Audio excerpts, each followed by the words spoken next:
Ethan Mercer grabbed the hostess by the wrist. Not hard, not violent, but firm enough to stop her from touching his daughter's chair. The entire restaurant went dead silent. Every fork froze. Every conversation died. A 7-year-old girl in a blue dress pressed herself against her father's side, trembling. And this man, this warehouse worker in a borrowed jacket with frayed sleeves, looked the hostess straight in the eye and said 4 words that made a billionaire heiress drop her fork across the room. "She's with me." But what happened next? Nobody in that restaurant saw it coming. Not the hostess, not the servers, and certainly not Clara Whitmore, the woman worth $11 billion, who was about to have the most important dinner of her life, with a man who couldn't afford the appetizer. Before we go any further, drop a comment right now. Tell me what city you're watching from. I want to see how far this story reaches. And if you haven't already, hit subscribe and tap that bell. You don't want to miss what happens in this restaurant tonight. Now let me take you back to the beginning.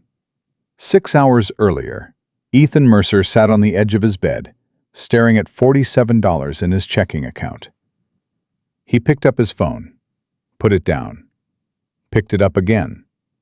His thumb hovered over the browser, the reservation page for La Belle Vérité still open from last night. The total for a 2-person dinner at that restaurant could run anywhere from $200 to $500. He had 47. But today was October 14th, Rosie's birthday. He closed the banking app, opened his contacts, scrolled to a name he hadn't called in over a year. His brother, Danny. The phone rang 3 times before Danny picked up. "Ethan? That you?" "Yeah. Listen, I need a favor." Silence on the other end.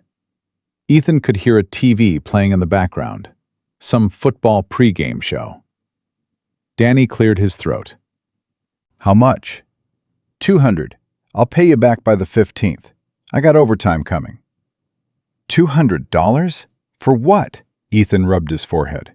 "It's Rosie's birthday. So take her to Applebee's. She's 7. She won't know the difference." "She asked to go somewhere fancy, Danny. She said, just once." Those were her exact words. Another pause, longer this time. Ethan could feel his brother doing the math. Not the money math, but the other kind. The kind where you calculate how much grief a man's been carrying, and whether this request is about a dinner or about something else entirely. "Is this about Karen?" Danny asked quietly. Ethan's jaw tightened. Karen. His wife. Rosie's mother. Dead 3 years and 4 months. Brain aneurysm at 31 years old. One morning she was making pancakes, singing along to the radio. By noon, she was gone. No warning, no goodbye, just a siren, a stretcher, and a doctor who couldn't look Ethan in the eye. "It's about Rosie," Ethan said. "That's all." "All right, I'll Venmo it. But Ethan, you don't got to prove anything to that kid. She loves you." "I know she does. That's why I'm doing it." He hung up. 2 minutes later, the notification came through. He stared at it, then opened the reservation page and confirmed the booking. 7:30 p.m. 2 guests. La Belle Vérité. He sat there for a long moment after that, phone in his lap, staring at the wall across from his bed where Karen's photo still hung. It was from their honeymoon, Niagara Falls. She was laughing at something he'd said, her hair blowing sideways in the mist. He couldn't remember the joke anymore. He'd tried 100 times. The laugh stayed, but the words were gone. "I'm trying, baby," he whispered. "I'm trying." Down the hall, Rosie was already awake. She was sitting cross-legged on her bedroom floor, surrounded by stuffed animals, holding a small mirror in one hand and her mother's old hairbrush in the other. The brush was too big for her. It had been too big for her since the day she pulled it out of a box in the closet and asked Ethan what it was. That's Mommy's brush, he'd told her. She hadn't let go of it since. Rosie dragged the brush through her hair slowly, carefully, the way she imagined her mother might have done it.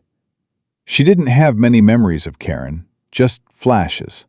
A voice singing, warm hands, the smell of vanilla. Sometimes at night, right before sleep, she could almost hear her mother saying her name, but by morning, it was always gone. She put the brush down and looked at herself in the mirror. "Happy birthday, Rosie," she said quietly. Then she got up, walked to her closet, and pulled out the blue dress. It had arrived in a package 2 weeks ago from Aunt Beth in Ohio, Danny's wife. There was a note inside. "For your special day, sweet girl, you're going to look beautiful." Rosie had tried it on immediately and stood in front of the mirror for 10 full minutes, turning left and right, pretending she was at a ball. She put it on now, zipped it halfway, struggled with the rest, then padded barefoot down the hall to the kitchen. Ethan was there, pouring cereal into a bowl. He turned and saw her standing in the doorway, blue dress on, hair half brushed, one sock missing. "Well," he said, "look at you. Can you zip me, Daddy?" He walked over, knelt down, and zipped the back of her dress. She spun around. "How do I look?" "Like $1,000,000. She giggled. "That's a lot of bucks." "Sure is." She climbed onto her chair and pulled the cereal bowl closer. For a moment, she just stirred the spoon around without eating. Ethan noticed. He always noticed. "What's going on in that head of yours?" "Daddy?" "Yeah?" "Can we go somewhere fancy tonight? Like, really fancy? Just once?" There it was again. Just once. Those 2 words that had kept him up past midnight, scrolling through restaurant reviews, doing math he knew wouldn't work out. "I already made the reservation," he said. Rosie's eyes went wide. "Really?" "Really." "Like fancy? With candles and everything?" "Candles, tablecloths, the whole deal." She put her spoon down and slid off her chair. She walked around the table and wrapped her arms around his waist, her face pressed against his stomach. "Thank you, Daddy." He put his hand on her head. "You're welcome, sweetheart." "Mommy would have liked fancy too, right?" Ethan's hand stopped moving. He stared at the ceiling for a second, then looked back down at his daughter. "Yeah," he said. "She would have loved it." The rest of the day moved the way all important days do, slowly when you want it fast, and fast when you need it slow. Ethan went to work. 8 hours at the warehouse, loading and unloading freight containers in the cold October air. His supervisor, a stocky man named Phil, noticed Ethan checking his watch more than usual. "Got somewhere to be, Mercer?" "My daughter's birthday." Phil nodded. "How old?" 7. 7's a good one. My girl's 23 now. Feels like yesterday she was 7. Phil paused. "They don't stay little, Ethan. Enjoy it." Ethan clocked out at 4. Drove home in his aging Civic, the one with 187,000 miles and a passenger window that didn't roll down anymore. He showered, shaved, and opened his closet. His options were limited. 2 dress shirts, one white, one light blue, both from Goodwill. A single blazer, charcoal gray, that his friend Marcus had given him after a job interview last year. The sleeve buttons were loose. One was hanging by a thread. He put on the blue shirt and the blazer, looked at himself in the mirror, adjusted the collar, pulled the sleeves down to hide the loose buttons. "Good enough," he muttered. He walked to Rosie's room. She was sitting on her bed, ready, the blue dress on, her hair pulled back with a pink clip that kept sliding out. She was holding the mirror again. "You ready, birthday girl?" She looked up. Her face broke into a smile so big and so pure that Ethan felt something crack inside his chest. Not from sadness, but from the sheer weight of loving someone this much. "I'm ready, Daddy." They walked to the car. Ethan opened her door, and she climbed in, careful not to wrinkle her dress. He buckled her seatbelt, got in the driver's side, and started the engine. "Daddy?" "Yeah?" "What if the food is weird, like snails or something?" He laughed. "Then we'll order extra bread." "Deal." They arrived at La Belle Vérité at 7:25 p.m. Ethan parked 2 blocks away because the valet parking cost $20. They walked together, Rosie holding his hand, her eyes getting wider with every step. The restaurant's entrance had a glass canopy, soft gold lighting, and a doorman in a dark coat who looked like he'd been standing there since the building was constructed. Ethan stopped just outside. He could see through the windows. Crystal chandeliers, white tablecloths, men in tailored suits, women in silk and diamonds. Every person in that room looked like they'd been born into the kind of life Ethan could only drive past. His hand tightened around Rosie's. "Daddy, are we going in?" Yeah, we are." He pushed through the door. The warmth hit him first, the kind of warmth that didn't come from a heater, but from money. The air smelled like truffle oil and fresh flowers. A low hum of conversation filled the room, punctuated by the soft clink of expensive glasses. The hostess spotted them immediately. She was tall, mid-30s, blonde hair pulled into a tight bun, wearing all black. Her smile appeared the way a light switch flips, instant and mechanical. "Good evening. Welcome to La Belle Vérité. Do you have a reservation?" "Mercer, 7:30. 2 guests." She glanced at her screen. Then she looked up, not at Ethan's face, but at his jacket. The loose button, the slightly frayed collar. Her eyes moved down to his shoes. Brown leather, scuffed, one sole starting to separate near the toe. Then she looked at Rosie. Blue dress, pink clip falling out. A child who clearly didn't own anything in this building. The smile didn't change, but something behind it did. "Of course, right this way." She led them through the main dining room, past tables where deals were being made, past couples whose watches cost more than Ethan's car, past a table in the corner where 3 men in pinstripe suits were laughing about something that probably involved a yacht. And then she stopped at a table near the center of the room. "Here you are." Ethan pulled out Rosie's chair. She climbed up, her feet dangling above the floor. She looked around the room with wide eyes, her mouth slightly open.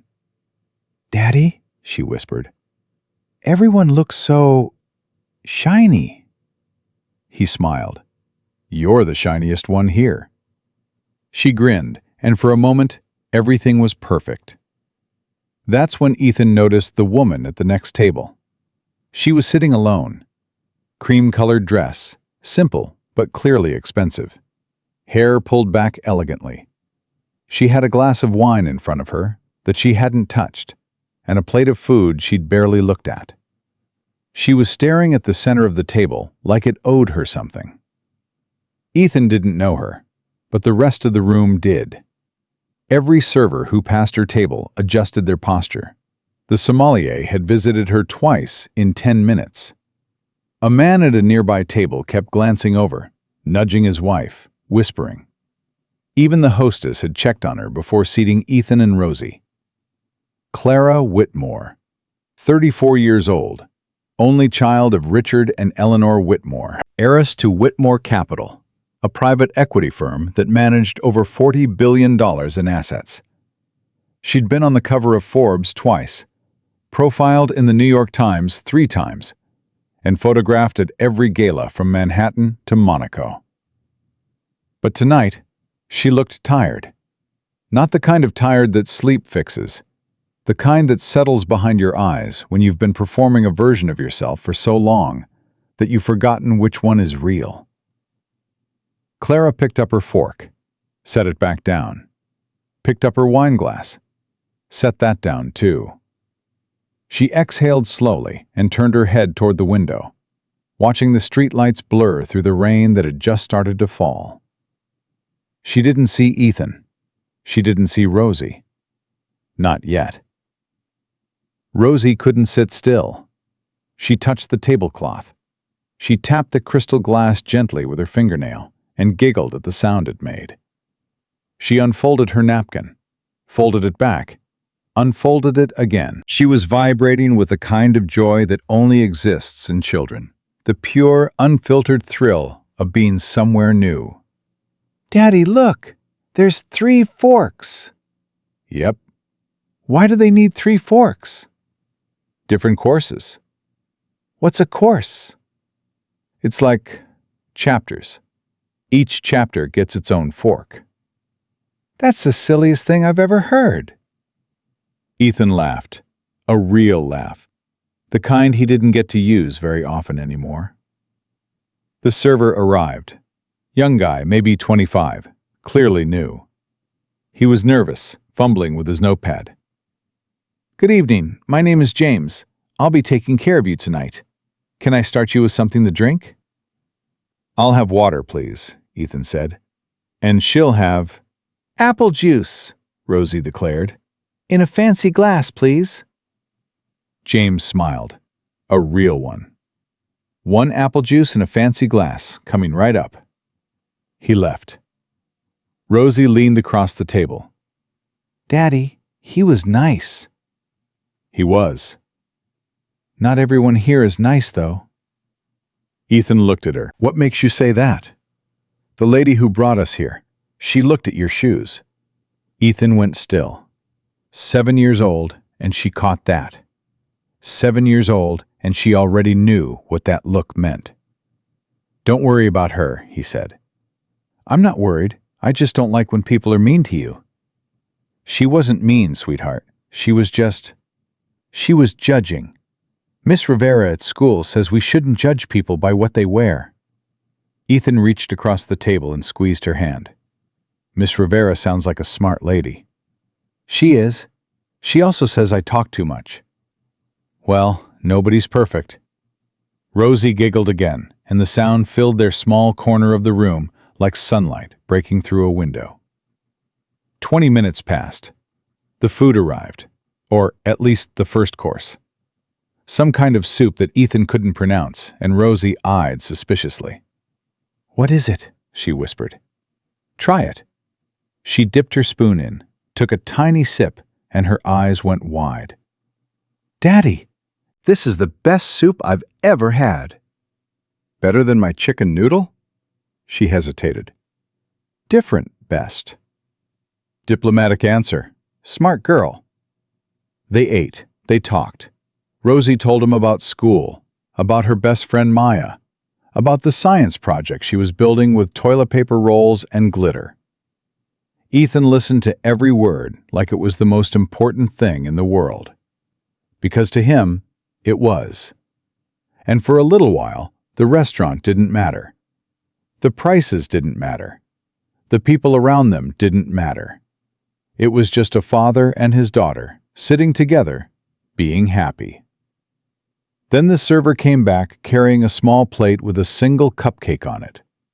A candle was already lit. "Happy birthday to the young lady," James said, setting it down in front of Rosie.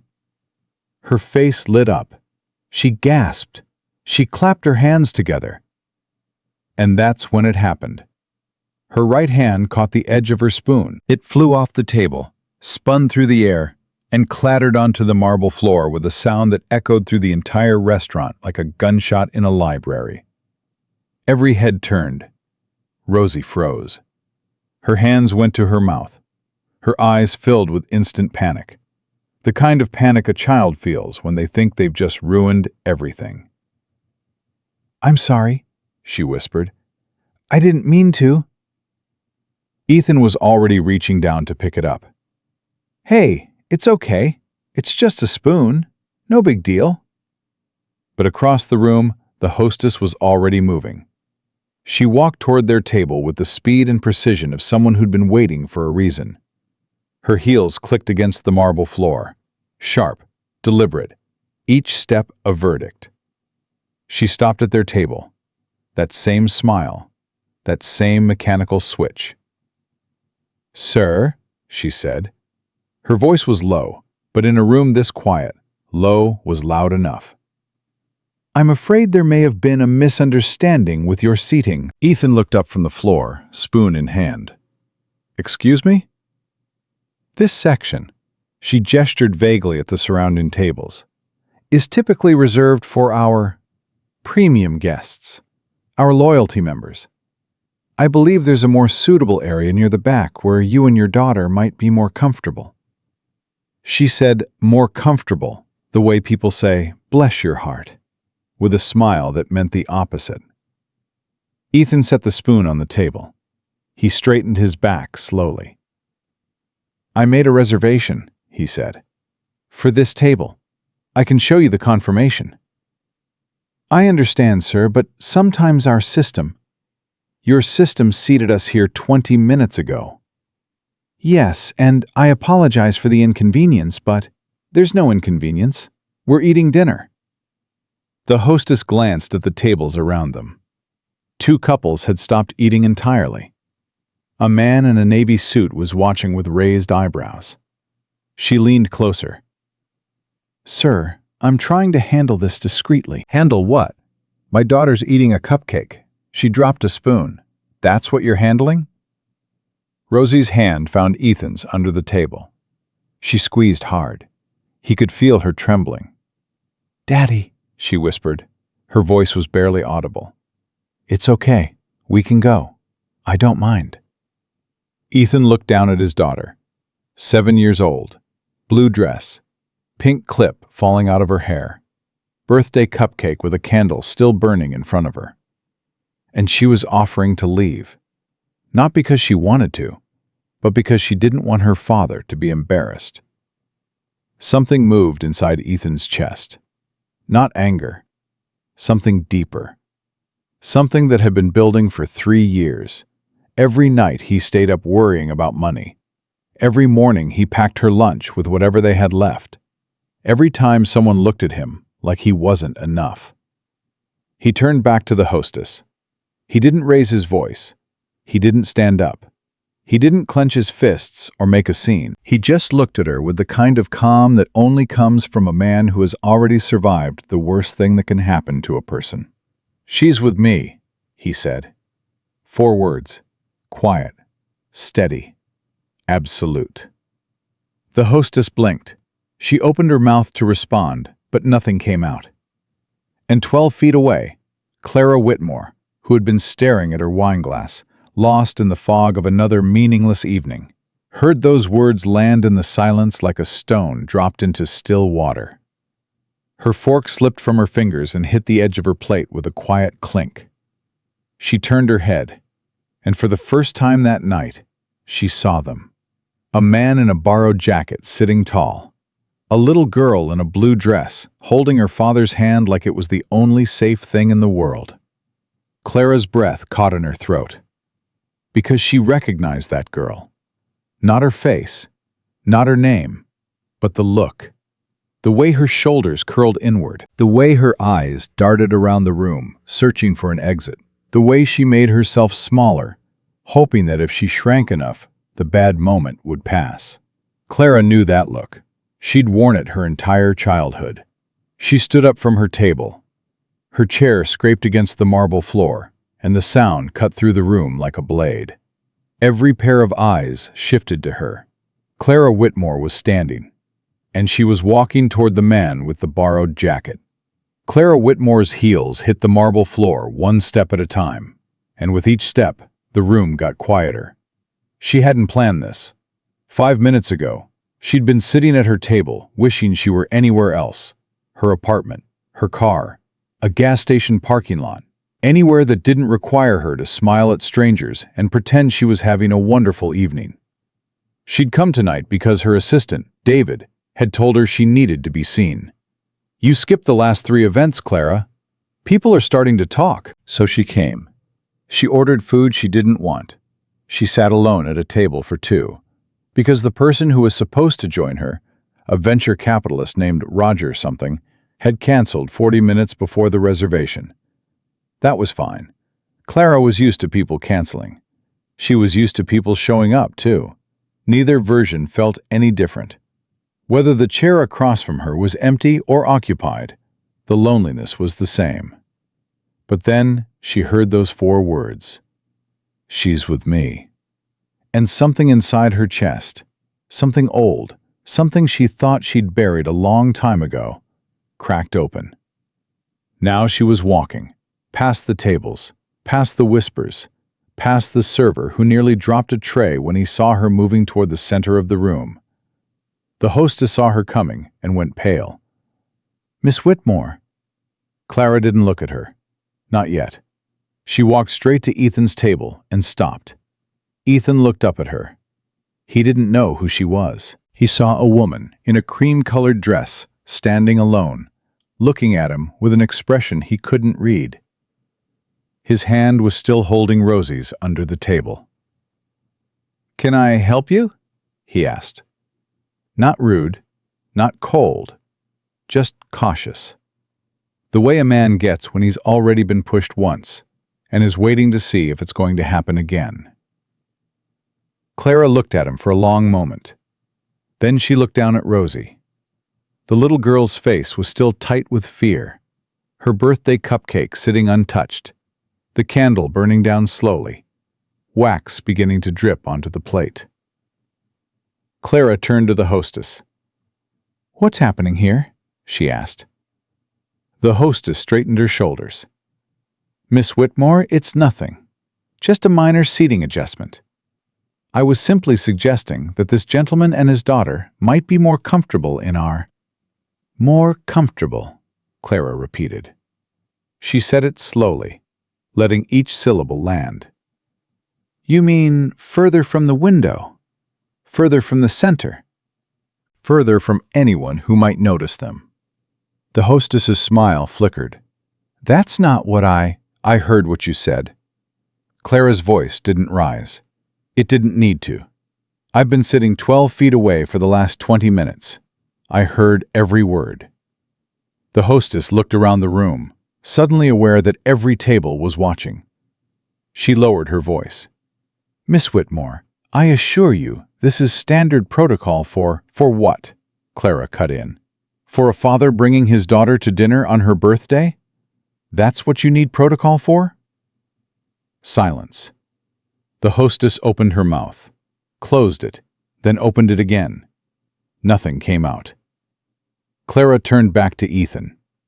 "I'm sorry," she said. "This shouldn't have happened." Ethan studied her face. He could see something there that he hadn't expected.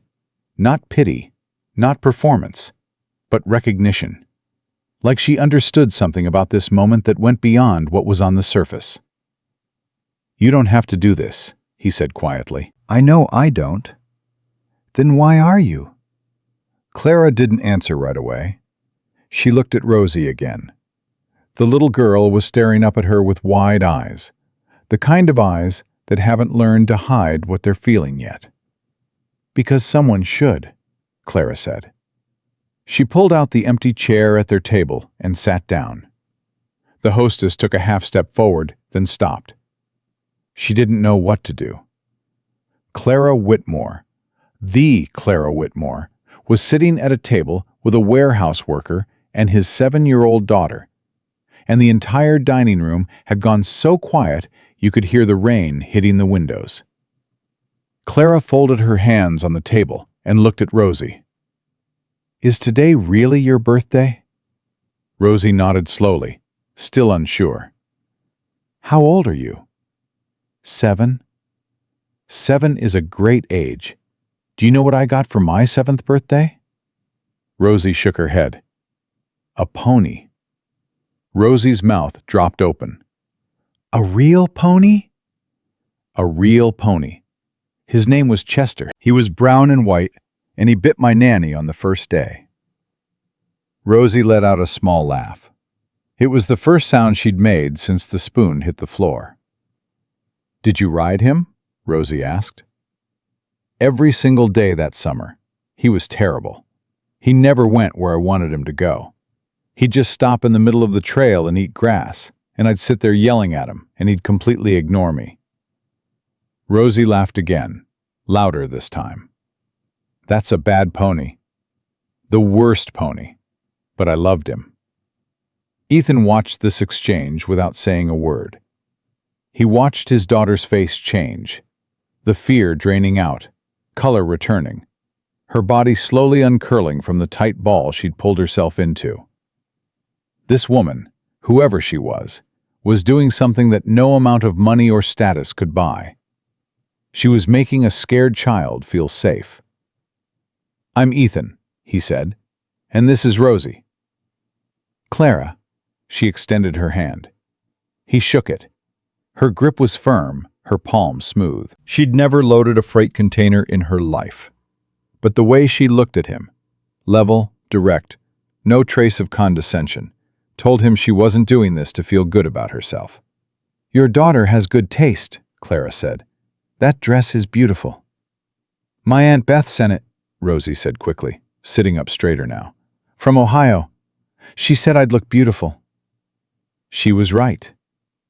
The server, James, the nervous young guy, appeared at the edge of the table, unsure whether to approach. Clara waved him over. "James, is it?" "Yes, ma'am, Miss Whitmore." He was practically vibrating with anxiety. "James, I'd like you to bring this table your best dessert menu, and a new candle for that cupcake, and whatever this young lady wants to drink." "More apple juice, please," Rosie said. "In a fancy glass." James nodded, a grin breaking through his professional composure. "One apple juice, fancy glass, coming right up." He disappeared. Ethan leaned forward. "Look, I appreciate what you're doing. I really do. But you don't have to pay for anything. I can cover our dinner." "I know you can," Clara said. "But I'd like to. Consider it a birthday present from a stranger." "We don't take charity." The word hung in the air between them. Charity. Ethan said it without anger, but with a kind of quiet firmness that Clara recognized immediately. Pride.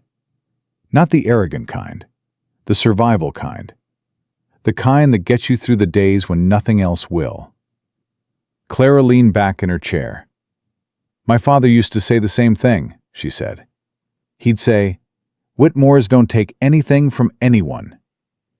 And you know what that actually meant? What? It meant he never let anyone help him. Not his friends, not his family, not his wife. He built a $40 billion company and died alone in a hospital room because he told the nurses he didn't need anyone sitting with him. Clara paused. He was wrong. Ethan didn't respond for a moment. He looked down at the table, at the white cloth, at his own hands, calloused, scarred from box cutters and loading dock chains. Hands that braided his daughter's hair every morning, even though he still wasn't very good at it. "My wife died 3 years ago," he said. He didn't know why he was telling her this. Maybe it was the way she'd talked about her father. Maybe it was the fact that she was the first person in a long time who wasn't looking at him like a problem to solve. Brain aneurysm. She was 31. Clara's expression didn't change into pity. It stayed steady, present. "Rosie was 4, Ethan continued. "She doesn't really remember her. She has flashes, a voice, a smell, the feeling of being held. But the actual memories," he shook his head. "They're going, and I can't stop them from going. I try to tell her stories about Karen, show her pictures, but it's not the same as remembering." "No," Clara said softly. "It's not." So when she asked me this morning if we could go somewhere fancy, just once, I couldn't say no. I know it's just a dinner. I know she'll forget half of it by next week. But right now, tonight, she feels special. And that's enough. Clara looked at him for a long time. In her world, people talked about money constantly. How to make it, how to grow it, how to protect it. but she couldn't remember the last time someone had talked to her about love like this. Not romantic love. Not the performative kind that people put on display at fundraisers and galas, but the raw, exhausting, everyday kind. The kind that shows up at 6 in the morning with a hairbrush it doesn't know how to use. "You're a good father, Ethan," she said. He shook his head. "I'm a tired father." Those are usually the same thing. Rosie, who had been listening with the focused intensity that only children possess, suddenly looked at Clara and said, "Are you my daddy's friend?" Ethan started to answer, but Clara spoke first. "I'd like to be," she said, "if that's okay with you." Rosie considered this with the gravity of a Supreme Court justice evaluating a case. She looked at Clara's dress, then at her face, then at her hands. "Do you like pancakes?" Rosie asked. Clara blinked. "Pancakes?" "My daddy makes pancakes on Saturdays. They're not very good, but he tries really hard." "Hey," Ethan protested. "It's true, Daddy. They're flat." "They're supposed to be flat. They're pancakes. Maya's mom makes fluffy ones." "Maya's mom is a pastry chef, Rosie. That's not a fair comparison." Clara laughed, a real laugh. It came out of her before she could stop it, and the sound surprised even her. She couldn't remember the last time she'd laughed like that. Unguarded, unpracticed, without checking first to see who was watching. "I love pancakes," Clara said. "Even flat ones." "Then you can come to our house for pancakes," Rosie declared. "But you have to bring your own syrup, because we only have the store kind." "Rosie," Ethan said, his face reddening, "you can't just invite people to our house." "Why not? She's nice, and she doesn't have anyone at her table." The words landed like a hammer wrapped in velvet. Clara's smile faltered for just a second, a tiny crack in the surface that she covered almost instantly. But Ethan saw it. The flash of something raw and exposed behind her eyes before the mask slid back into place. She doesn't have anyone at her table. 7 years old, no filter, no diplomacy, just the truth, served without a side of tact. "Rosie's right," Clara said quietly. "I don't." There was a pause, the kind of pause that sits between two people who have just accidentally said something real to each other. Then James returned with the apple juice in a crystal wine glass, a dessert menu the size of a small novel, and a fresh candle for the cupcake. "Shall I light it?" he asked. Rosie nodded eagerly. James lit the candle, and the small flame flickered between them, between the warehouse worker, the billionaire, and the little girl in the blue dress who had, without knowing it, just told the truth that nobody at any of these tables had the courage to say. "Make a wish," Ethan said. Rosie closed her eyes. She squeezed them tight, her whole face scrunching up with the effort of wanting something badly enough. Then she blew out the candle in one breath. "What did you wish for?" Clara asked. "I can't tell you. Then it won't come true." "That's a solid policy." "But I can tell you it's a really good wish." "I believe you." Rosie picked up her fork and took a bite of the cupcake. Frosting smeared across her upper lip. She didn't care. She was smiling again, that wide, unguarded, full-body smile that only happens when a child feels completely safe. And across the table, Clara Whitmore, who had dined with senators, CEOs, and 2 former presidents, sat in a borrowed chair at a table that wasn't hers and felt something she hadn't felt in longer than she could remember. She felt like she was exactly where she was supposed to be. But the hostess hadn't moved. She was still standing 6 feet away, her hands clasped in front of her, watching. And the look on her face wasn't embarrassment. It wasn't shame. It was something colder. Something that Clara hadn't noticed yet, but Ethan had. Because Ethan Mercer knew that look. He'd seen it 100 times in his life. In job interviews, in parent-teacher conferences, in the eyes of people who smiled at you while deciding you didn't belong. The hostess wasn't done. She was just waiting for the right moment, and it was coming. The hostess's name was Vivian Cross. She'd worked at Belle Vérité for 6 years, starting as a server and climbing her way to the front of the house through a combination of ruthless efficiency and an instinct for knowing exactly who mattered and who didn't. In a restaurant like this, that instinct was everything. The wrong person at the wrong table could shift the entire energy of a room. Vivian's job wasn't just to seat people. It was to curate an experience. And right now, that experience was being disrupted. She watched Clara Whitmore sitting at the warehouse workers' table, laughing with his daughter, and she felt something tighten in her stomach. Not guilt. Vivian didn't do guilt. What she felt was exposure. Clara Whitmore was the most important client in the room tonight, and she'd just publicly corrected Vivian in front of every table that mattered. That wasn't something Vivian could let stand. Not if she wanted to keep her position. Not if she wanted to keep the respect of the staff, the management, and the clientele who expected Belle Vérité to be a certain kind of place. She pulled out her phone and sent a text to the general manager, a man named Paul Aston, who was in his office upstairs reviewing wine orders. "We have a situation on the floor. Table 14. Clara Whitmore is involved. You need to come down." Paul responded in 12 seconds. "On my way." Vivian slid her phone back into her pocket and adjusted her posture. She didn't approach the table again. Not yet. She waited near the bar, watching, composing herself, preparing the version of events she'd deliver to Paul when he arrived. At the table, Rosie was telling Clara about her school science project. "It's a volcano," Rosie said, her eyes bright.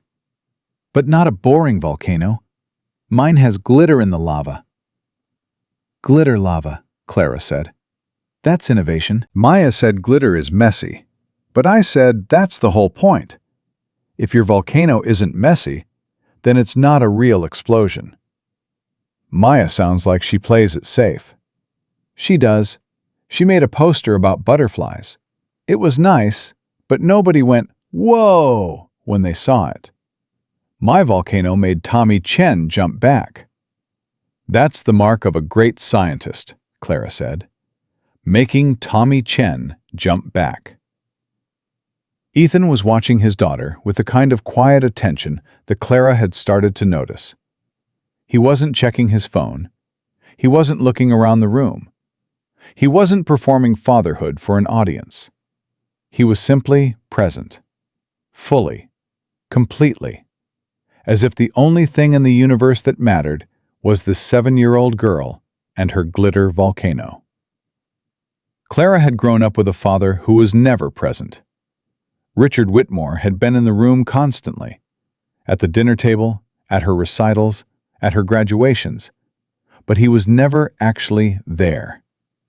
His mind was always somewhere else, on a deal, a merger, a number. Clara used to test it. She'd say something outrageous at dinner, just to see if he was listening. "I got a tattoo today, Dad." "That's nice, sweetheart." He never heard her, not once. Watching Ethan listen to Rosie talk about a glitter volcano with the same focus another man might give a board meeting made something ache deep inside Clara's chest. "Your daughter is remarkable," Clara said quietly, while Rosie was distracted by the dessert menu. "She's her mother's daughter," Ethan said. Karen could talk to anyone about anything. Cashiers, cab drivers, the guy at the hardware store. She'd walk into a room, and within 5 minutes, she knew everybody's name and their dog's name. "She sounds wonderful." "She was." He paused. "Rosie has her voice. Same pitch, same rhythm. Sometimes when Rosie's talking from another room, I forget for a second. Just a second. And then I remember."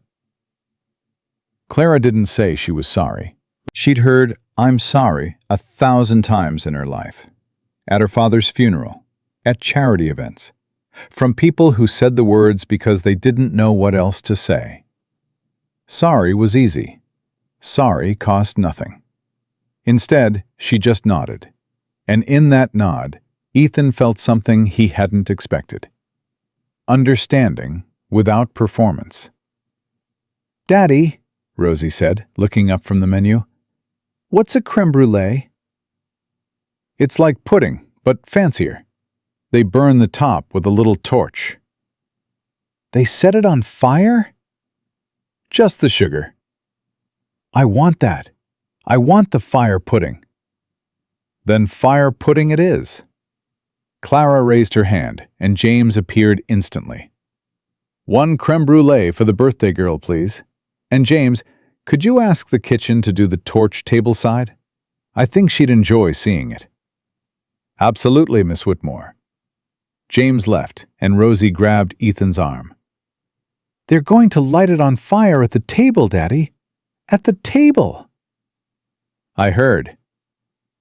"This is the best birthday ever." And Ethan Mercer, who had $47 in his checking account that morning, who had borrowed money from a brother he barely spoke to, who had walked into this restaurant fully prepared to be turned away, looked at his daughter's face and believed her. That's when Paul Aston appeared. He came from the back hallway, moving through the dining room with the practiced ease of a man who'd spent 20 years in the restaurant business. Mid-50s, silver hair, a suit that fit like it had been sewn onto his body. He stopped next to Vivian at the bar, and she leaned in close. "The man at table 14, Vivian said. "He doesn't belong here. I tried to relocate him discreetly, but Miss Whitmore intervened. She's sitting at his table now." Paul looked across the room. He saw Clara. He saw Ethan. He saw the little girl in the blue dress, who was currently studying the dessert menu with the intensity of a doctoral candidate. "What do you mean he doesn't belong here?" Paul asked. "Look at him, Paul. The jacket is borrowed. The shoes are falling apart. He came in with a 7-year-old and ordered water. This is la Belle Vérité, not a family diner." Paul was quiet for a moment. "Did he have a reservation?" "Yes, but—" "Did he cause a disturbance?" "The child dropped a spoon and—" "A spoon!" "It was disruptive, and the other guests—" "Vivian." Paul's voice dropped. "Clara Whitmore is sitting at his table. She is personally hosting them. If I walk over there and ask that man to move, what do you think happens tomorrow morning when Clara's people call the owner?" Vivian's jaw tightened.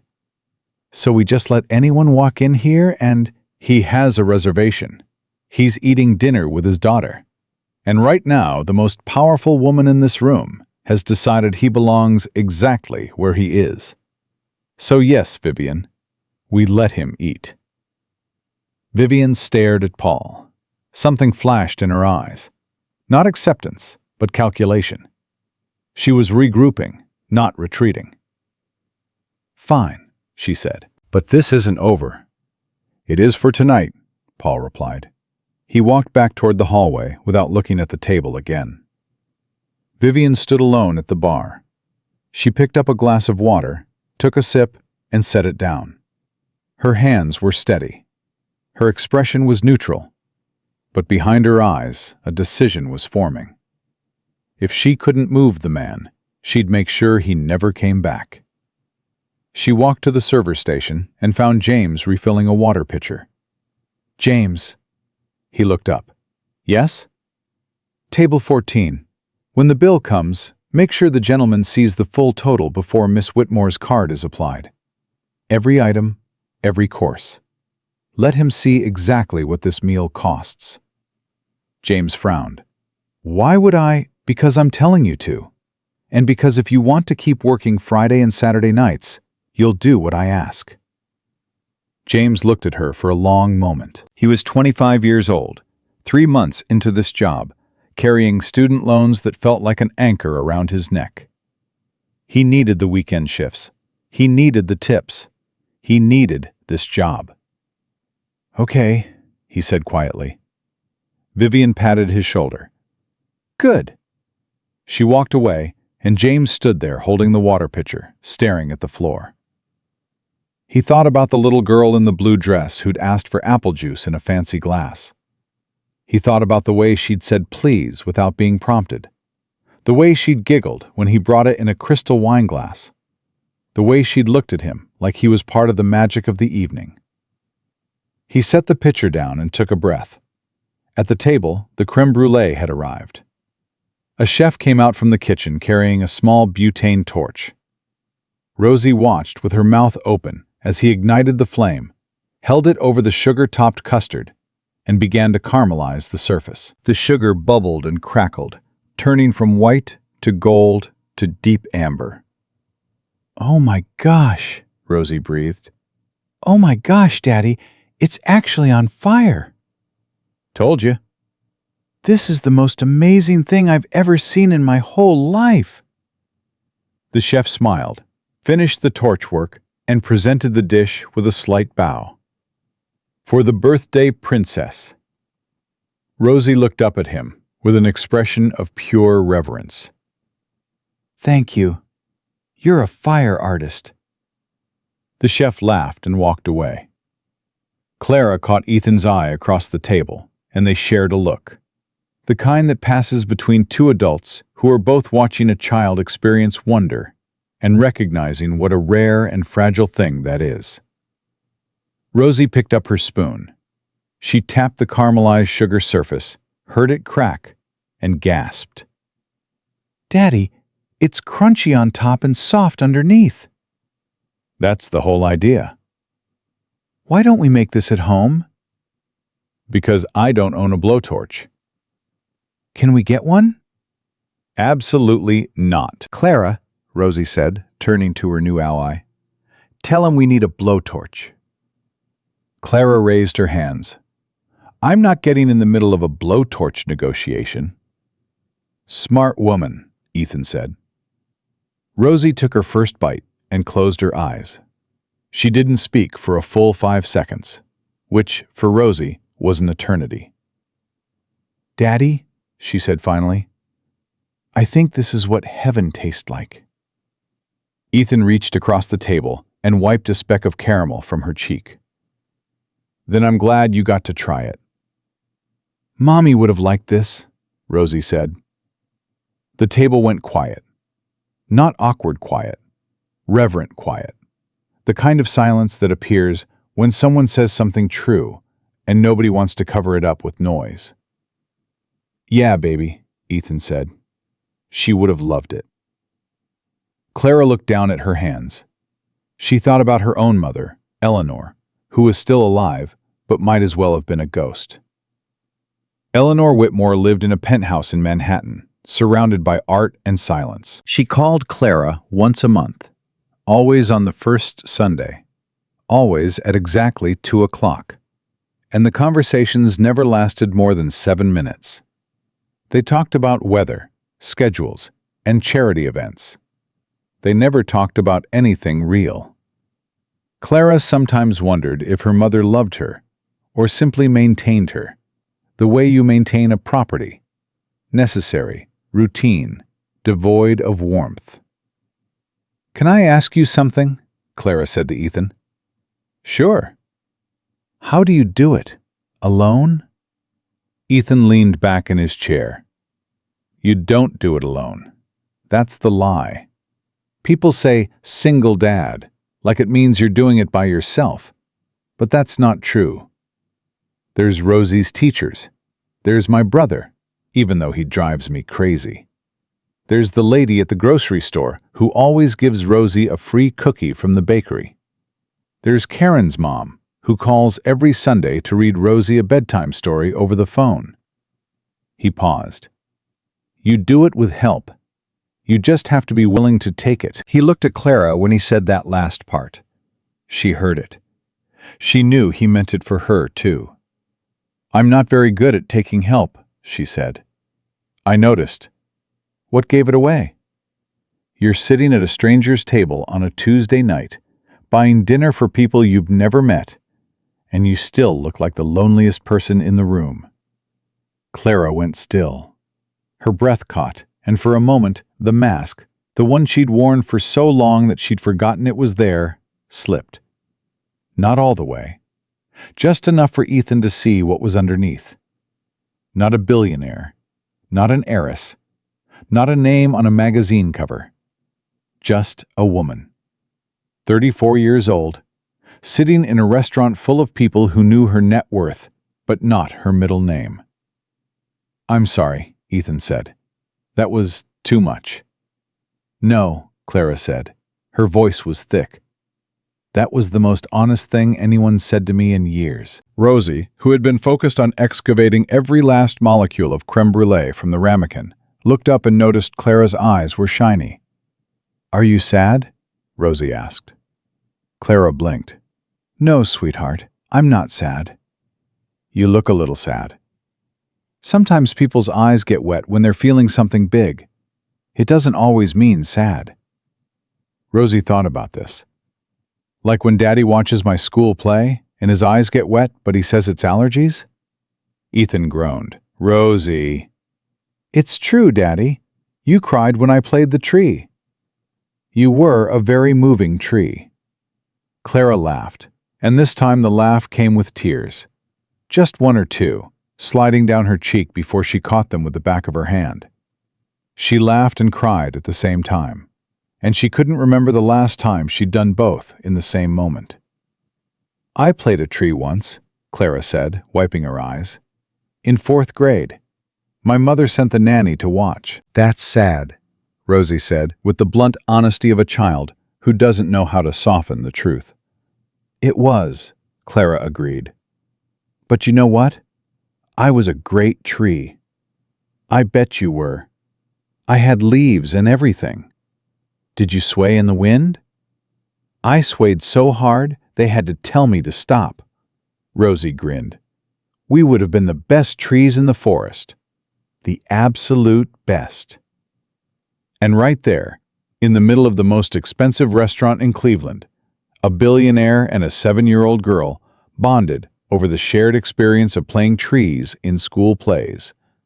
And neither of them noticed that the world outside the window had gotten darker, that the rain had gotten heavier, or that James, the server, was standing at the edge of the room holding a leather bill folder and looking like a man who was about to do something he'd regret.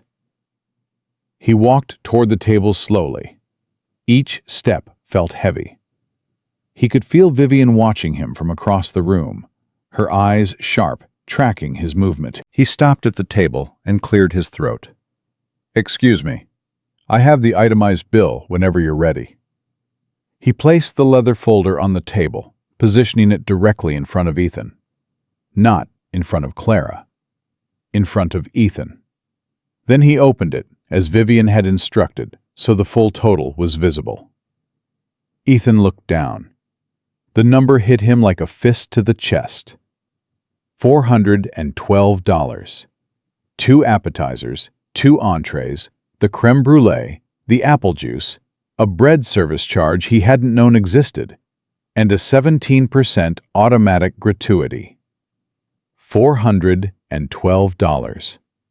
More than he made in a week after taxes. His face didn't change. He'd spent years learning how to absorb a blow without showing it. But his hand, the one resting on the table, curled into a slow fist. Clara saw the bill. She saw the number, and she saw where James had placed it. She looked up at James. The young server couldn't meet her eyes. He stared at the tablecloth, his jaw tight, his face flushed with shame. "James," Clara said quietly, "who told you to do that?" James didn't answer. His eyes flicked involuntarily toward the bar, toward the spot where Vivian was standing, with her arms crossed and a thin smile on her face. Clara followed his gaze, and when her eyes locked onto Vivian Cross, the temperature in the room dropped. Clara reached across the table, closed the bill folder, and slid it toward herself without looking at the number again. "This is mine," she said. Her voice was calm, but underneath it was something that Ethan recognized. the same controlled steadiness he'd used when he said those 4 words earlier. The kind of calm that isn't peace, it's power. She reached into her purse, pulled out a black card, and placed it on the folder. Then she looked at James. "You're a good kid," she said. "Don't let anyone in this building turn you into something you're not." James's eyes went red. He picked up the folder, nodded once, and walked away fast, disappearing into the server station before anyone could see his face. Ethan stared at the spot where the bill had been. $412. The number echoed in his head. He thought about Danny's $200. He thought about the $47 in his account. He thought about the overtime he'd need to work to pay his brother back. And he thought about how Vivian had engineered that moment, placing the bill in front of him, making sure he saw the number, making sure he felt the weight of what he couldn't afford. "Ethan," Clara said. He looked up. "Don't give her that," she said. "Don't give her the satisfaction of making you feel small. Not tonight. Not in front of Rosie." Ethan looked at his daughter. She was licking the last of the caramel off her spoon, completely unaware of what had just happened. She didn't see the bill. She didn't see the number. She didn't see her father's hand curled into a fist under the table. He unclenched his hand. He spread his fingers flat against the white tablecloth. He took a breath. "You're right," he said. Clara nodded. Then she pushed her chair back and stood up. "Where are you going?" Ethan asked. Clara looked toward the bar, where Vivian Cross was still standing, arms crossed, watching. "To handle something," Clara said. And she walked across the dining room floor with the kind of purpose that made every person she passed sit up a little straighter, hold their breath a little longer, and wonder what was about to happen next. Vivian saw her coming. The thin smile faded. She uncrossed her arms. Clara stopped 3 feet in front of her. "We need to talk," Clara said. "Now." Vivian didn't flinch. She held her ground behind the bar, her posture rigid, her chin tilted slightly upward in the way people do when they know they've been caught but refuse to admit it. Clara stopped in front of her and said nothing for 3 full seconds. She let the silence do the work. She'd learned that from her father, the only useful thing Richard Whitmore had ever taught her. When you have power, you don't need to rush. The room will wait. "Miss Whitmore," Vivian said, "is there something I can help you with? You can explain to me why you instructed your server to place an itemized bill in front of a man who isn't paying for dinner." Vivian's expression didn't change. "I'm not sure what you mean. Standard procedure is to present the bill to the table when—" "Don't." Clara's voice was soft, but the word landed like a closed door. "Don't do that. Don't stand here and manage me like I'm a customer with a complaint about the soup. I watched your server's face when he put that bill down. He didn't want to do it. Someone told him to. And he looked directly at you." Vivian's left hand moved to the edge of the bar. A small movement. Almost nothing. But Clara saw it. The first crack. "I've been coming to this restaurant for 4 years, Clara continued. "I have spent more money in this building than most people will earn in a lifetime. I have never once told anyone here how to do their job. But tonight, you made a choice. You decided that a man and his daughter didn't deserve to sit at a table they reserved and paid for. And when I corrected that, you found another way to humiliate him. So I'm going to ask you one time, Vivian. Why?" Vivian's mouth tightened. She glanced past Clara toward the dining room, where a few tables were still watching, forks suspended, conversations paused. "Can we discuss this somewhere more private?" Vivian asked. "No, we can discuss it right here. Miss Whitmore, I was simply trying to maintain the standard of the dining experience for all our guests. This restaurant has a reputation. Our clientele expects a certain what? Say it. Vivian hesitated. Say it, Clara repeated. Because I want to hear you finish that sentence. Your clientele expects a certain type of person? A certain tax bracket?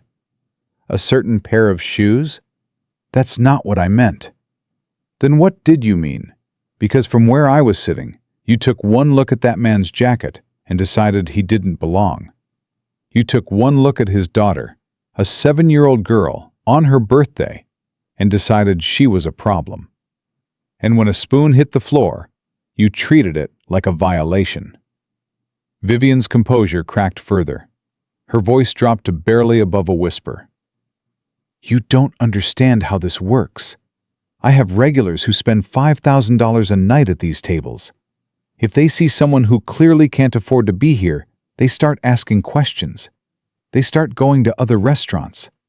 My job is to protect this room. Protect it from what? A child eating a cupcake? From anything that disrupts the experience. Clara took a step closer. Let me tell you what disrupted my experience tonight, Vivian. It wasn't the man in the borrowed jacket. It wasn't his daughter's spoon hitting the floor. It was you. Standing over their table, smiling that smile, asking them to move. That disrupted my experience. That made me ashamed to be sitting in this room. Vivian's face went red. Not with embarrassment, with something deeper. Something that looked like it had been buried for a long time and was now being dragged into the light against its will.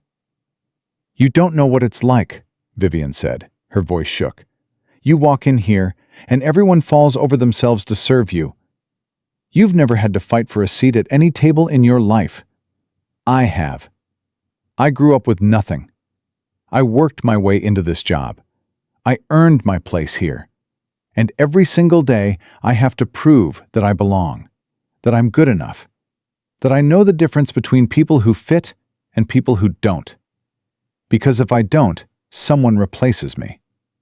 Clara stared at her. Something shifted behind her eyes. Not sympathy exactly, but recognition. The same recognition she'd felt when she heard Ethan say those 4 words.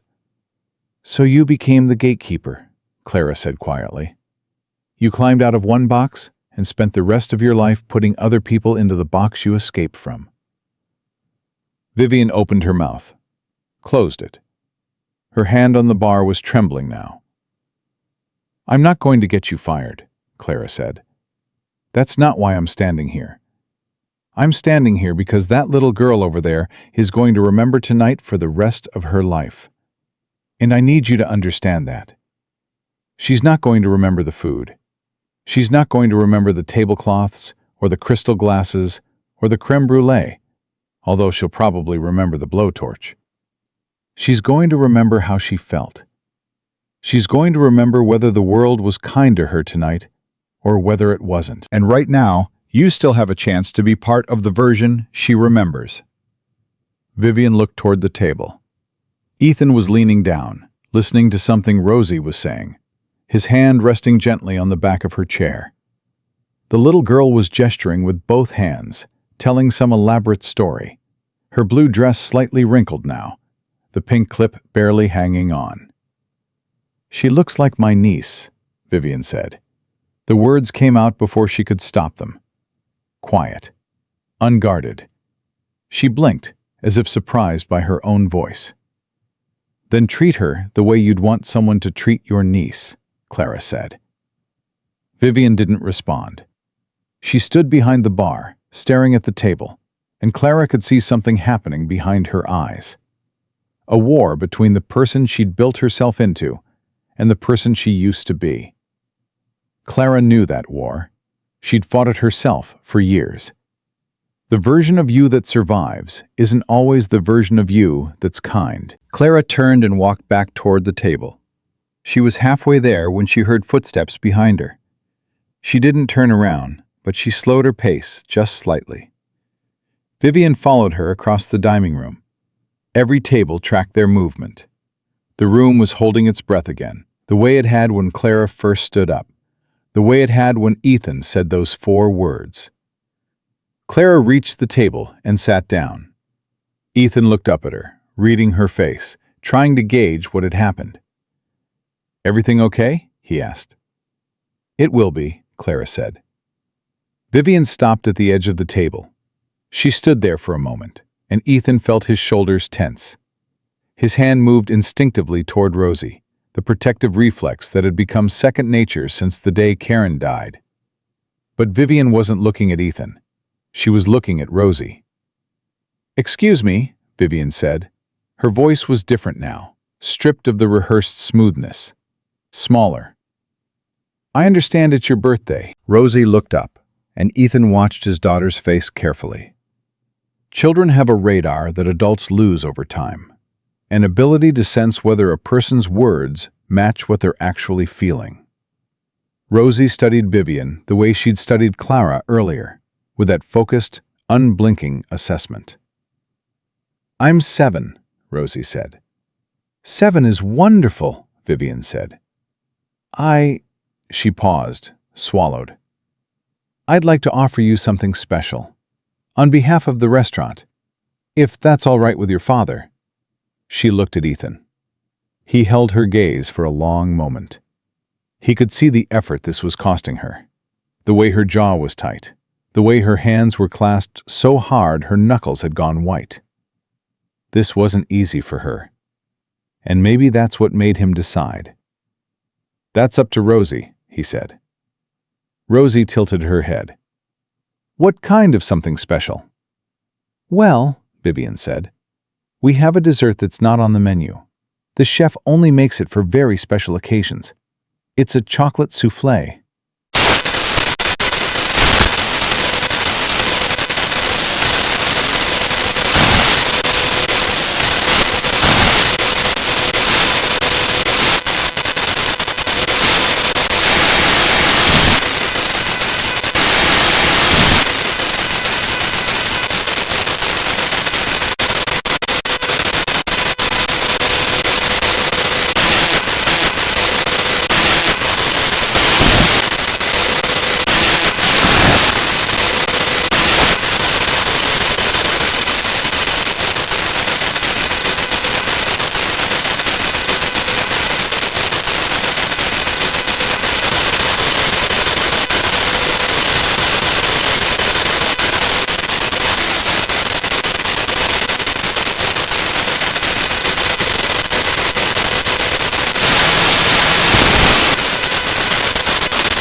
Scared people do, if someone gives them a reason. Ethan thought about that. He thought about all the times in his own life when fear had made him smaller, sharper, harder than he wanted to be. The first year after Karen died, he'd been so scared of failing Rosie that he'd pushed everyone away. His brother, his friends, Karen's parents. He'd convinced himself that asking for help meant admitting he wasn't enough. It took almost losing his job, almost losing his apartment, and almost losing his mind before he finally let Danny back in. "Yeah," he said, "I guess you're right." 20 minutes later, 3 chocolate soufflés arrived at the table. They came on white plates, each one perfectly risen, the tops golden brown and trembling slightly as James set them down. A dusting of powdered sugar floated in the air like snow. Rosie stared at hers with the kind of awe usually reserved for sunsets and fireworks and the first snowfall of winter. "It's breathing," she whispered. "It's steam," Ethan said. "It's breathing, Gaddy. It's alive." "It's not alive." "How do you know? Have you asked it?" Clara pressed her hand over her mouth to keep from laughing. "She has a point, Ethan. Don't encourage her." Rosie picked up her spoon and broke through the crust of the soufflé. The inside was dark, molten, impossibly rich. She took a bite and went completely silent. Her eyes closed. Her shoulders dropped. Her entire body seemed to exhale. "Well?" Ethan asked. "Daddy," she said, her eyes still closed. "I don't have words." "That's a first." "I'm serious. There are no words for this. Words haven't been invented yet." Clara took a bite of her own soufflé and had to admit, the kid wasn't wrong. It was extraordinary. But it wasn't the chocolate that made this moment. It was the three of them sitting together, a strange little trio that had no business being at the same table, sharing something that none of them had expected to find tonight. Ethan ate his soufflé slowly. He savored every bite, not because of the taste, but because of what it represented. An hour ago, he'd been ready to leave. An hour ago, his daughter had tried to disappear into her chair. And now she was debating whether a soufflé was alive, and a billionaire was laughing so hard she had tears in her eyes, and the hostess who'd tried to humiliate them had just sent them the best dessert in the house. He didn't understand how they'd gotten here, but he was grateful they had. When the plates were empty, Rosie leaned back in her chair and patted her stomach. "I'm full," she announced. "I'm the fullest I've ever been in my whole entire life." "That's a lot of full," Clara said. "The most full. Maximum full." She paused. "Daddy, can I ask Clara something?" "You can ask. Doesn't mean she has to answer." Rosie turned to Clara with an expression that was somehow both innocent and devastatingly perceptive. "Why were you sitting alone?" Clara set down her water glass. She looked at Rosie, and for a moment, she considered giving the easy answer, the safe answer, the kind of answer adults give children when they don't want to explain the complicated parts of life. But Rosie had been honest with her all night. The flat pancakes, the allergies at the school play, the pink clip that never stayed in place. This child didn't traffic in half-truths. She deserved better. "Because I don't have very many people in my life who want to sit with me for the right reasons," Clara said. Rosie frowned. "What are the wrong reasons?" "Money, status, what they think I can do for them." "That's dumb." "Yeah, it is." "You're not dumb, though. You're really nice. And you like flat pancakes. That's a good quality." Clara smiled, but her chin trembled slightly. "Thank you, Rosie. That means more than you know." "You could sit with us any time," Rosie said. "Right, Daddy?" Ethan looked at Clara, this woman who'd walked into their evening uninvited and changed everything. This woman who'd stood up for his daughter without being asked.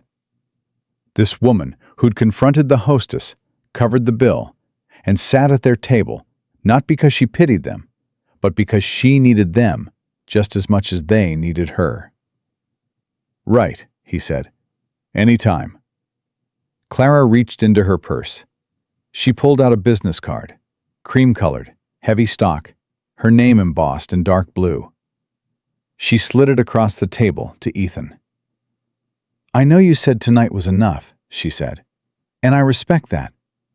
But if Rosie ever needs anything, school, college, anything at all, I want you to call me." Ethan looked at the card. He didn't pick it up right away. He stared at it the way he'd stared at the bill earlier. Not at the object itself, but at what it meant. "I'm not looking for a handout, Clara." "I know you're not. That's exactly why I'm offering." He picked up the card, turned it over in his fingers, slid it into the breast pocket of his borrowed jacket. "Thank you," he said. "Thank you," she replied. "Both of you." James appeared at the table one more time. He looked different now, calmer, steadier, like something that had been sitting wrong inside him had been put back in its place. "Is there anything else I can get for you tonight?" he asked. Rosie looked up at him. "James?" "Yes?" You're my favorite server in the whole world." James's face broke into a grin. Wide, genuine. The kind of smile that starts in the chest and works its way up. "And you're my favorite customer in the whole world." "Can I come back for my 8th birthday?" "I'll save you the best table in the house." "The one by the window?" "The one by the window." Rosie looked at Ethan. "Daddy, we're coming back next year." Ethan glanced at the spot where the bill had been. $412. He thought about his checking account, his overtime, his brother's loan. Then he looked at his daughter's face. The joy, the fullness, the absolute certainty that the world was a good place because the people in it had been good to her tonight. "We'll see," he said. "That means yes," Rosie whispered to Clara. "I know," Clara whispered back. Ethan stood up from the table and held out his hand to Rosie. She slid off her chair, took his hand, and straightened her blue dress with the seriousness of a diplomat preparing for a photo. Clara stood too. The three of them faced each other in the center of the dining room, surrounded by tables full of people who had watched this entire evening unfold like a play performed without a stage. "Clara," Rosie said, looking up at her with those wide, unguarded eyes, "I'm glad you sat with us." Clara knelt down so she was eye level with the girl. She reached out and adjusted the pink clip that had been sliding out of Rosie's hair all night. She pressed it gently into place, held it there for a moment, then let go. "It stays now," Clara said. Rosie touched the clip. "Thank you." Clara looked at her for one more moment, memorizing the face, the dress, the absolute fearlessness of a 7-year-old who had been knocked down and gotten back up in the span of a single evening. "Happy birthday, Rosie," she said. "Happy birthday to you too," Rosie said. Clara laughed softly. "It's not my birthday." "I know, but you look like you needed one." Clara pressed her lips together. She stood up, turned to Ethan, and extended her hand. He took it.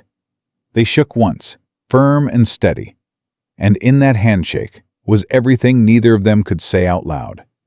Gratitude, respect, the strange and unexpected gift of being seen by a stranger on an ordinary Tuesday night. "Good night, Ethan." "Good night, Clara." He turned, Rosie's hand in his, and they walked toward the door. Rosie looked back once and waved. Clara waved back, and then they were gone, out through the glass doors into the rain, into the dark October night that had somehow become the brightest night of the year. Clara stood alone at the table for a long time after they left. The dining room had shifted back to normal, forks moving, glasses clinking, conversations resuming their careful rhythms. But Clara didn't hear any of it. She was staring at the door, at the space where Ethan and Rosie had been, and she felt something she couldn't name. Not sadness, not happiness, something in between, something that ached in a way that was almost good. She sat back down, not at her own table, at theirs. Table 14. The white tablecloth still had a faint ring from Rosie's apple juice glass. A crumb of cupcake sat near the edge. The candle had melted down to a small waxy puddle on the plate. James approached carefully. "Miss Whitmore, can I get you anything?" "No," she said. Then, "Actually, yes. Sit down for a second." James hesitated. "I'm not really supposed to—" "Sit down, James." He sat.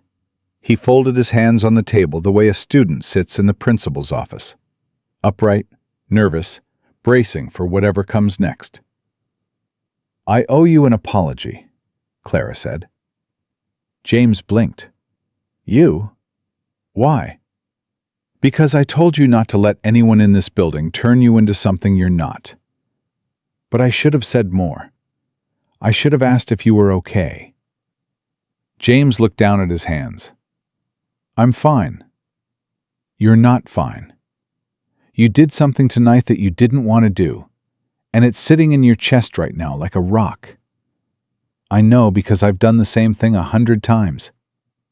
Someone with more power tells you to do something that feels wrong, and you do it because you're afraid of what happens if you don't.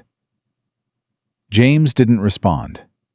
His jaw was working, the muscles tight, his eyes fixed on the tablecloth. "How much do you make on a Friday night?" Clara asked. "Tips? Maybe 200?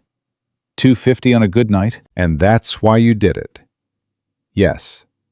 I understand that. I'm not judging you. But I want you to know something. That little girl is going to be fine. Her father's going to make sure of that. The question is whether you're going to be fine. Because the first time you do something that goes against who you are, it hurts. The second time, it hurts less. And by the 10th time, you don't feel it at all. And that's when you become Vivian." James's head snapped up. His eyes were wet. "I don't want to be like her," he said. "Then don't. Next time someone tells you to do something cruel, say no. And if they fire you for it, you call me." She reached into her purse, pulled out a second business card, and placed it in front of him. "I mean it." James picked up the card. He turned it over in his fingers, the same way Ethan had. Then he slid it into his shirt pocket and stood up. "Thank you, Miss Whitmore." "Clara." "Thank you, Clara." He walked away, and Clara watched him go. She thought about all the Jameses in the world. Young people at the beginning of their lives, standing at the intersection of compromise and conviction, trying to figure out which road leads somewhere they can live with. She picked up her phone. 3 missed calls from David. 2 texts. 1 from her mother. The monthly Sunday call rescheduled to Tuesday because Eleanor had a conflict. Clara stared at her mother's text for a long time. "Darling, moved our call to Thursday. Board meeting ran long. Hope you're well." 12 words. No questions, no warmth. Just scheduling. Clara typed a response, then deleted it. Typed another. Deleted that, too. She set the phone face down on the table and pressed her palms against her eyes. She thought about Rosie saying, "You looked like you needed a birthday." She thought about Ethan saying, "You still look like the loneliest person in the room." She thought about her father dying alone in that hospital room because he told the nurses he didn't need anyone. And she thought about herself, sitting alone at a table for 2 in a restaurant full of people. And she realized, with a clarity that felt like ice water, that she was becoming him. Not the businessman, not the billionaire. The man who couldn't let anyone in. The man who confused independence with isolation. The man who died with $40 billion and no one holding his hand. Clara picked up her phone again. This time, she didn't text her mother. She called David. He answered on the first ring. "Clara, where have you been? I've been trying to reach you for—" "David, I need you to cancel my appearances for the rest of the week." Silence. "All of them?" "All of them." "Clara, you have the Whitmore Foundation Gala on Saturday. 300 guests. The governor is coming. You can't just—" "I'm not canceling the gala. I'm canceling everything else. The lunches, the interviews, the cocktail thing on Thursday. All of it." "Can I ask why?" Clara looked at the tablecloth, at the ring from the apple juice glass, at the melted candle. "Because I need to figure out who I am when I'm not performing," she said. David was quiet for a moment. In 4 years of working for Clara Whitmore, he had never heard her say anything like that. "Okay," he said softly. "I'll take care of it." "Thank you, David." She hung up. She sat at the table for another few minutes, breathing, thinking, letting the noise of the restaurant wash over her like water. Then she stood, picked up her purse, and walked toward the door. She passed Vivian on the way out. The hostess was standing at her podium, straight-backed, professional, her face carefully neutral. Clara stopped. "Vivian, Miss Whitmore, what I said earlier about you becoming the gatekeeper, I meant it. But I also want you to know that I understand why. Survival makes us do ugly things. The question is whether we keep doing them after we don't have to anymore." Vivian's lips pressed together. She didn't respond, but something moved behind her eyes, a flicker of something that might have been the beginning of a very long conversation with herself.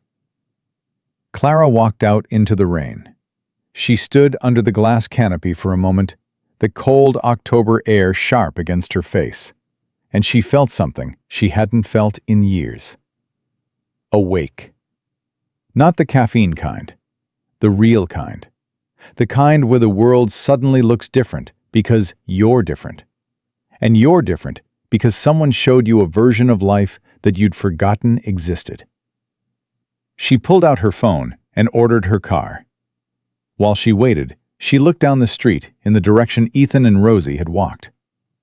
They were long gone. Somewhere in the rain, a warehouse worker was carrying his daughter to an aging Civic with 187,000 miles on it, and a 7-year-old was probably still talking about fire pudding and breathing soufflés. Clara smiled. A real smile. The kind that nobody was watching. 2 blocks away, Ethan was doing exactly what Clara imagined. Rosie was on his back, her arms wrapped around his neck, her face pressed against his shoulder to shield from the rain. His borrowed jacket was getting soaked. He didn't care. "Daddy?" "Yeah?" "That was the best night ever." "Yeah? Better than the time we went to the water park?" "Way better." "Better than Christmas?" "Daddy, it's not a competition, but yes." He laughed. The sound echoed down the empty street, mixing with the rain, and for a moment, the world felt exactly the right size. Not too big, not too small. Just a father and his daughter walking through the dark. "Daddy?" "Yeah, sweetheart?" "Why was that lady mean to us? The first one." "The one at the door." Ethan slowed his pace. He'd been waiting for this question. He knew it was coming. Rosie processed things slowly, turning them over in her mind like stones in a tumbler. And when she was ready, she asked. "Some people decide who you are before they know you," he said. "They look at what you're wearing, or what you drive, or where you live, and they make up their mind. It's not fair, but it happens." "Is that what she did? She looked at your shoes?" "Yeah, she looked at my shoes." "Your shoes are fine, Daddy. They're good shoes." "Thank you, baby." "They're a little ugly, but they work." "Appreciate the honesty." Rosie was quiet for a moment, bouncing gently on his back as he walked. "Daddy, why didn't you yell at her?" "Because yelling doesn't fix anything." "But you were mad. I could tell. Your hand got tight." Ethan adjusted her on his back. "Yeah, I was mad. But there's a difference between being mad and acting mad. Being mad is okay. It means something isn't right and you feel it. Acting mad, yelling, making a scene, that usually makes things worse. And I didn't want to make things worse. Not on your birthday." "So what do you do when you're mad but you don't want to yell?" "You breathe. You think. And you say the thing that's true." "She's with me," Rosie said. "Yeah. That was the true thing." That was the true thing. They reached the car. Ethan set Rosie down, opened the passenger door, and she climbed in. He buckled her seatbelt, walked around to the driver's side, and got in. The engine turned over on the second try. The heater coughed to life, blowing cold air that slowly warmed. Rosie kicked her feet against the seat, her blue dress damp at the edges, the pink clip, the one Clara had fixed, still perfectly in place. "Daddy, Mm-hmm. Clara was sad. What makes you say that? She had wet eyes, and she was sitting alone. Nobody should eat dinner alone on a Tuesday. That's a pretty wise observation. Miss Rivera says I'm emotionally intelligent. Miss Rivera's right. Do you think Clara's going to be okay? Ethan pulled out of the parking spot and turned onto the main road. The windshield wipers beat back and forth, pushing rain aside in steady arcs. I think she's going to be better than okay, he said. I think tonight changed something for her.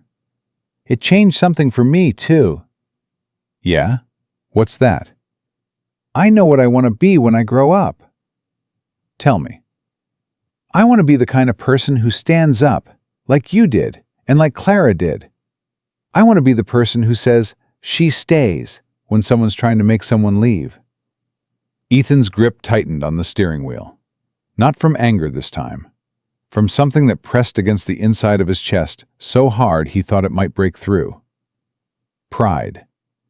Love. The overwhelming, terrifying, beautiful weight of knowing that this small person was watching everything he did and learning from it. That's the best thing you could ever be, he said. His voice cracked on the last word, and he didn't try to hide it. Daddy, are you doing the allergy thing again? Big time. It's okay. I won't tell anyone. They drove in silence for a while. The rain eased. The streetlights blurred past. Cleveland at night, wet and glowing. The kind of city that doesn't look like much from the outside, but holds entire worlds inside its houses and apartments and diners and warehouses. When they got home, Ethan carried Rosie inside. She was half asleep, her head on his shoulder, her arms loose around his neck. He carried her to her room, set her on the bed, and carefully unzipped the back of her blue dress. He helped her into her pajamas, the ones with the little stars on them, and pulled the blanket up to her chin. Daddy? Yeah? Can you get Mommy's brush? He went to the shelf where she kept it, brought it back, and placed it on the pillow next to her. She wrapped her fingers around the handle and closed her eyes. "Good night, birthday girl," he whispered. Good night, Daddy. Thank you for taking me somewhere fancy. Anytime. Next year, too? Next year, too. She smiled with her eyes closed, and within 30 seconds, she was asleep. Ethan stood in the doorway of her room and watched her breathe. In and out. In and out. The most important sound in the world. He thought about Karen. He thought about what she'd say if she could see Rosie right now. 7 years old, brave, kind, sleeping with her mother's brush because it was the closest thing she had to holding her hand. "She's amazing, Karen," he whispered. "You'd be so proud." He walked to the kitchen, sat down at the tiny table where Rosie had eaten cereal that morning, and pulled Clara's business card from his jacket pocket. He turned it over in his hands. Cream-colored, heavy stock. Clara Whitmore. A phone number. An email. Nothing else. He set it on the table, leaned back in his chair, and stared at the ceiling. Then he pulled out his phone and sent a text to Danny. Thanks for the loan. She had the best birthday of her life. Danny responded in under a minute. Don't mention it. You're a good dad, Ethan. Ethan set the phone down. He sat in the quiet kitchen, listening to the rain on the roof and his daughter breathing down the hall. And he let himself feel it. All of it. The exhaustion, the gratitude, the grief that never fully leaves but sometimes steps aside just long enough for joy to squeeze through. Across town, Clara Whitmore walked into her apartment and set her purse on the counter. The place was immaculate, professionally cleaned, perfectly arranged, not a single object out of place. It looked like a magazine spread. It looked like no one lived there. She kicked off her heels. She walked to the kitchen, opened the refrigerator, and stared at the contents. Sparkling water, organic salad kits, a bottle of wine that cost $300.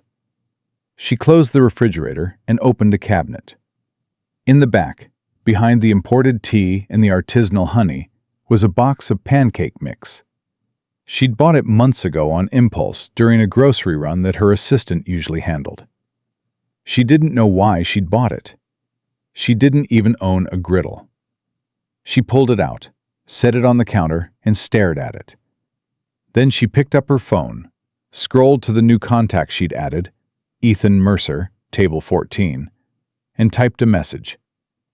Rosie invited me for Saturday pancakes. I'm bringing my own syrup. And a griddle. Let me know if the offer still stands. She stared at the message for a long time. Her thumb hovered over the send button. Every instinct she'd built over 34 years told her not to send it. Don't get attached. Don't let people in. Don't need anyone.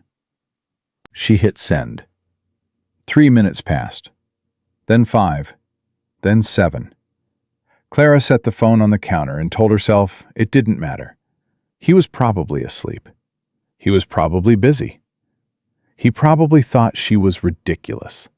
A billionaire inviting herself to a warehouse worker's kitchen for pancakes. Her phone buzzed. Offer stands. 9 a.m. Fair warning, the pancakes really are flat. Rosie wasn't exaggerating. Clara laughed. Alone in her spotless apartment, standing barefoot in her kitchen at 11 o'clock at night, she laughed. And then she typed back, I like flat pancakes. She set the phone down, leaned against the counter, and pressed her hands over her face. She stood like that for a long time, breathing, feeling the weight of the evening settle into her bones. Something had shifted, something fundamental. Like a door she'd nailed shut years ago had been pried open by a 7-year-old girl with a pink clip and a question about princesses. She didn't know what came next. She didn't know if Saturday would be awkward or wonderful, or both. She didn't know if Ethan would ever use the card she'd given him, or if she'd ever sit at their table again. She didn't know any of the answers.